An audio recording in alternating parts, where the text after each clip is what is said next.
ഈ അച്ചാച്ചൻ ഭയങ്കര സൈനികനൊക്കെ ആയിരുന്നില്ലേ? വലിയ സൈനികനായിരുന്നില്ലേ അച്ചാച്ചൻ? അച്ചാച്ചൻ മിലിറ്ററിയിലായിരുന്നില്ലേ? മിലിറ്ററി ജീവിതത്തെ പറ്റി ഒന്ന് പറയോ? ചൈന ആ ബോർഡറിലൊക്കെ നിന്നിട്ടുണ്ടായിരുന്നില്ലേ? ചൈന ബോർഡറിൽ ആദ്യം തന്നെ പോയത്. ആ, അപ്പൊ അവിടുത്തെ എക്സ്പീരിയൻസ് ഒക്കെ ഒന്ന് പറയോ? അവിടുത്തെ അനുഭവങ്ങളൊക്കെ ഒന്ന് പറയോ? അവിടെ നിന്നതിന്റെ അനുഭവങ്ങളൊക്കെ ഒന്ന് പറയാവോ? നമുക്ക് അവിടെ പോകാനാവില്ലല്ലോ. എന്നാലും ചെറിയ ചെറിയ എന്തെങ്കിലുമൊക്കെ ഞങ്ങൾക്ക് ഇതിലെ നമ്മുടെ ബൗണ്ടറിയിൽ പുറമേക്ക് പോകാറുണ്ട്. ഒന്നും പറയാനില്ല ആ ബോർഡറിൽ നിന്നതിന്റെയോ? കൂടിക്കോടുക അവിടെ അവനവന്റെ ക്യാബിനിൽ കൂടിക്കോടുക. എന്താ ചെയ്യണ്ടേ രാവിലെ? ഡ്യൂട്ടിയില്ലേ? എന്താണ് ഡ്യൂട്ടി? ഡ്യൂട്ടി ബൗണ്ടറി കൂടിയിട്ട് പിന്നെ അവനവന്റെ ഓഫീസ് ഡ്യൂട്ടി ഉണ്ടാവും. ഇങ്ങനെ പറഞ്ഞുണ്ടാവും. ഒരേ താമസിക്കാച്ചാല് അവനെ ഭക്ഷണം ഉണ്ടാക്കും പാടല്ലോ, അത് ഡ്യൂട്ടിയല്ലേ. അതുപോലെ അവര് കുക്ക് കാറുണ്ടാവും. ഇങ്ങനെ അവര് ഭക്ഷണം ഉണ്ടാക്കുന്ന കൂടുണ്ട്. പിന്നെ ബാക്കി ബൗണ്ടറി ആക്കുന്ന കൂടെ വേറെയുണ്ട്. പിന്നെ അവനവന്റെ ബാക്കി കണക്കും കാര്യമെല്ലാം നോക്കണം. പിന്നെ ഓഫീസിൽ ജോലി ഉണ്ടാവും, ഇതെല്ലാം നോക്കണം, സാലറി കൊടുക്കണം, എല്ലാം അവനവനെ. അങ്ങനെ പിന്നെ മിലിറ്ററി ലൈഫില് ഇതുവരെ മറക്കാനാവാത്ത ഒരു സംഭവം എന്ന് പറഞ്ഞാൽ എന്താ പറയാ? ഇതുവരെ മറക്കാനാവാത്ത ഒരു സംഭവം മിലിറ്ററി ലൈഫിൽ ഉണ്ടെങ്കിൽ? മറക്കാനാവാത്ത, അതായത് അത്രയും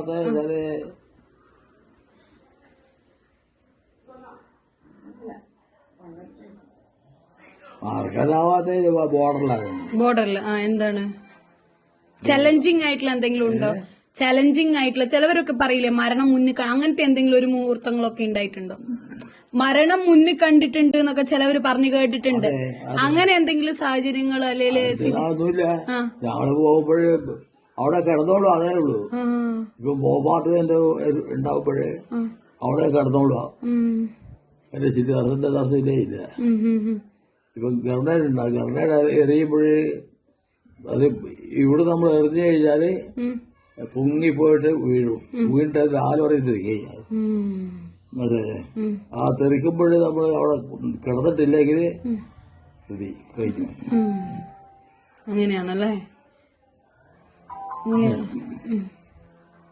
പിന്നെന്താ ഇതിന് വേറെ എന്തെങ്കിലും പറയാനുണ്ടോ? വേറെ എന്തെങ്കിലും ഒരു കാര്യം, ഈ പട്ടാളക്കാരുടെ ജീവൻ തന്നെ എപ്പോഴും സുരക്ഷിതമുള്ള, എപ്പോഴും റെഡിയായിട്ട് വെക്കുക മരിക്കാനായിട്ട്.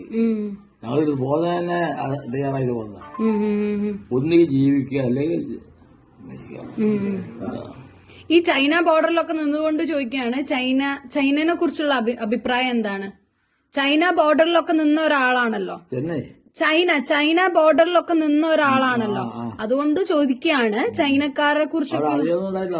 എന്നാലും കുറച്ച് നിന്നതിന് അവിടുത്തെ കാലാവസ്ഥയാണ് പ്രധാനം. കാലാവസ്ഥ വെച്ചാല് തണുപ്പ് സഹിക്കാനാവില്ല. കാലിന്റെ രാവിലത്തെ സമയത്ത് ഈ വിരലിന്റെ നഖത്തിന്റെ ഉള്ളിലാണ് സൂചിയോട് കുത്തുന്നത്. അപ്പൊ എന്ന് വെച്ചാല് തീ ചൂടാക്കാൻ പറ്റില്ല. തീ ചൂടാക്കി കഴിഞ്ഞാൽ അത് മരവിക്കും. അതായത് കൈകൊണ്ട് പിടിച്ച് ചൂടാക്കാം. അങ്ങനെയായിരുന്നു.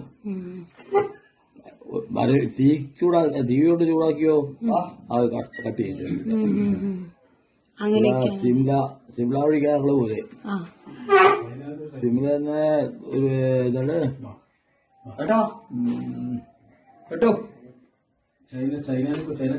കുഫ്രി എന്ന് പറഞ്ഞ സ്ഥലമുണ്ട്.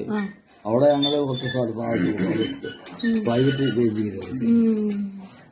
ബാക്കി അവിടെ കടന്നു കഴിഞ്ഞപ്പോഴത്തെ കൂടുതലാണ്. ഇങ്ങനെയുള്ള തണുപ്പ് ചെയ്താൽ വേണ്ടിട്ട് അവിടെ ഒരാഴ്ചയോടെ അവിടെ നടക്കും. ഇതിന് വരെ പോകും. അല്ല, ചൈനക്കാരുമായിട്ട് എന്തെങ്കിലും ഡയറക്റ്റ് കോണ്ടാക്ടോ അല്ലെങ്കിൽ എന്തെങ്കിലും അങ്ങനെ എന്തെങ്കിലും ചൈനക്കാര് അവരെ കുറിച്ച് എന്തെങ്കിലും പറയാനോ അവരുടെ അടുത്ത് എന്തെങ്കിലും അനുഭവങ്ങളോ എന്തെങ്കിലും ഉണ്ടായിട്ടുണ്ടോ? ഇല്ല. ചൈനക്കാർ അതേ സമയത്ത് അവിടുത്തെ ജനങ്ങളെ അതാ ഞാൻ ചോദിക്കുന്നത്. വരുന്ന മൂക്ക്, ഇങ്ങനെയുള്ള കണ്ണ്, മൂന്ന് തുറക്കാത്ത കണ്ണ്, ഇങ്ങനെയൊക്കെയുള്ള ആള്. നാഗ അതേപോലെ നമ്മളൊക്കെ പോയില്ല. നമ്മള് ബോർഡറിൽ മാത്രമായിരിക്കും. ചില ബോർഡറിൽ ഡ്യൂട്ടി ഉണ്ടാവും ചില സമയത്ത്. ഞങ്ങള് 5-8 ആളുണ്ടാവും ഇതിനകത്ത് ഡ്യൂട്ടിക്ക് പോകുമ്പോ. അതൊക്കെയാണല്ലേ മിലിറ്ററി ലൈഫിനെ കുറിച്ച് പറയാനുള്ളത്. ഇതൊക്കെയാണല്ലേ മിലിറ്ററി ലൈഫിനെ കുറിച്ച് പറയാനുള്ളത്. ആ